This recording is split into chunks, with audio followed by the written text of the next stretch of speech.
João capítulo 19.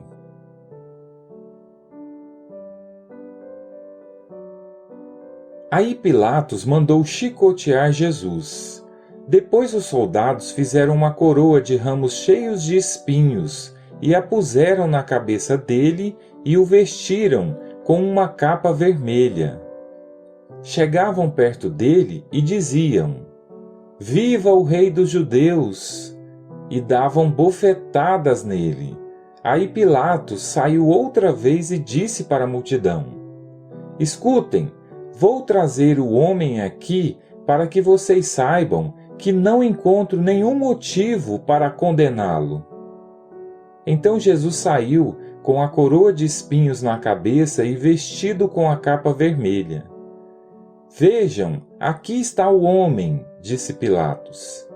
Quando os chefes dos sacerdotes e os guardas do templo viram Jesus, começaram a gritar: "Crucifica! Crucifica!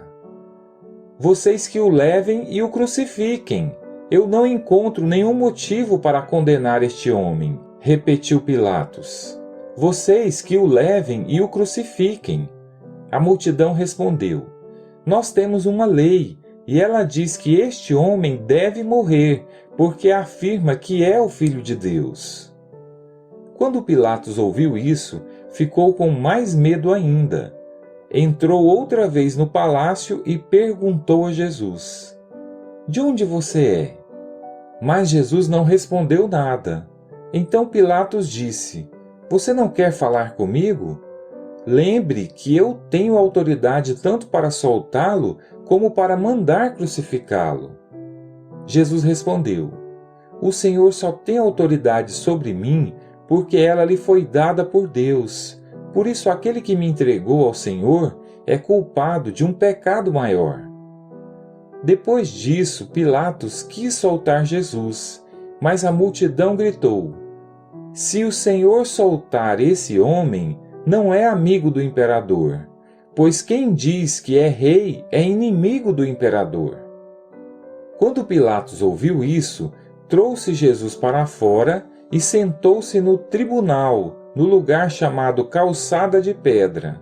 Em hebraico, o nome desse lugar é Gabatá. Era quase meio-dia da véspera da Páscoa. Pilatos disse para a multidão: "Aqui está o rei de vocês." Mas eles gritaram: "Mata! Mata! Crucifica!" Então Pilatos perguntou: "Querem que eu crucifique o rei de vocês?" Mas os chefes dos sacerdotes responderam: "O nosso único rei é o imperador." Então Pilatos entregou Jesus aos soldados para ser crucificado, e eles o levaram. Jesus saiu carregando ele mesmo a cruz para o lugar chamado Calvário. Em hebraico, o nome desse lugar é Gólgota. Ali os soldados pregaram Jesus na cruz e crucificaram também outros 2 homens, um de cada lado dele. Pilatos mandou escrever um letreiro e colocá-lo na parte de cima da cruz.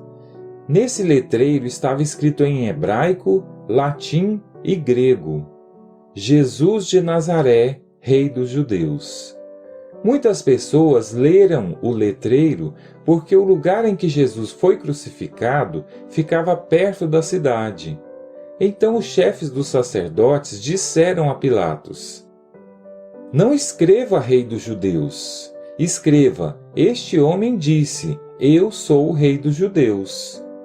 "O que escrevi, escrevi", respondeu Pilatos. Depois que os soldados crucificaram Jesus, pegaram as roupas dele e dividiram em 4 partes, uma para cada um. Mas a túnica era sem costura, toda tecida numa só peça de alto a baixo. Por isso os soldados disseram uns aos outros: "Não vamos rasgar a túnica, vamos tirar a sorte para ver quem fica com ela." Isso aconteceu para que se cumprisse o que as Escrituras Sagradas dizem: "Repartiram entre si as minhas roupas e fizeram sorteio da minha túnica." E foi isso o que os soldados fizeram. Perto da cruz de Jesus estavam a sua mãe e a irmã dela, e Maria, a esposa de Clopas, e também Maria Madalena. Quando Jesus viu a sua mãe e perto dela o discípulo que ele amava, disse a ela: "Este é o seu filho."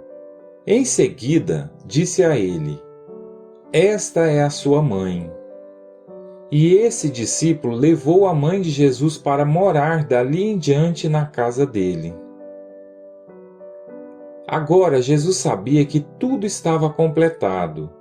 Então, para que se cumprisse o que dizem as Escrituras Sagradas, disse: "Estou com sede." Havia ali uma vasilha cheia de vinho comum. Molharam no vinho uma esponja, puseram a esponja num bastão de isopo e a encostaram na boca de Jesus. Quando ele tomou o vinho, disse: "Tudo está completado." Então abaixou a cabeça e morreu. Então os líderes judeus pediram a Pilatos que mandasse quebrar as pernas dos que tinham sido crucificados e mandasse tirá-los das cruzes. Pediram isso porque era sexta-feira e não queriam que no sábado os corpos ainda estivessem nas cruzes. E aquele sábado era especialmente santo. Os soldados foram e quebraram as pernas do primeiro homem que tinha sido crucificado com Jesus, e depois quebraram as pernas do outro. Mas quando chegaram perto de Jesus, viram que ele já estava morto e não quebraram as suas pernas.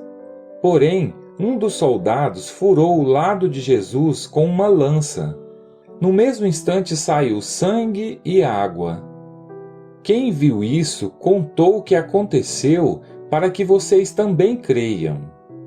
O que ele disse é verdade, e ele sabe que fala a verdade. Isso aconteceu para que se cumprisse o que as Escrituras Sagradas dizem: "Nenhum dos seus ossos será quebrado." E em outro lugar, as Escrituras Sagradas dizem: "Eles olharão para aquele a quem atravessaram com a lança." Depois disso, José, da cidade de Arimateia, pediu licença a Pilatos para levar o corpo de Jesus. José era seguidor de Jesus, mas em segredo, porque tinha medo dos líderes judeus. Pilatos deu licença, e José foi e retirou o corpo de Jesus. Nicodemos, aquele que tinha ido falar com Jesus à noite, foi com José, levando uns 35 quilos de uma mistura de aloés e mirra. Os dois homens pegaram o corpo de Jesus e o enrolaram em lençóis, nos quais haviam espalhado essa mistura. Era assim que os judeus preparavam os corpos dos mortos para serem sepultados. No lugar onde Jesus tinha sido crucificado, havia um jardim, com um túmulo novo, onde ninguém ainda tinha sido colocado. Puseram ali o corpo de Jesus porque o túmulo ficava perto e também porque o sábado dos judeus ia começar logo.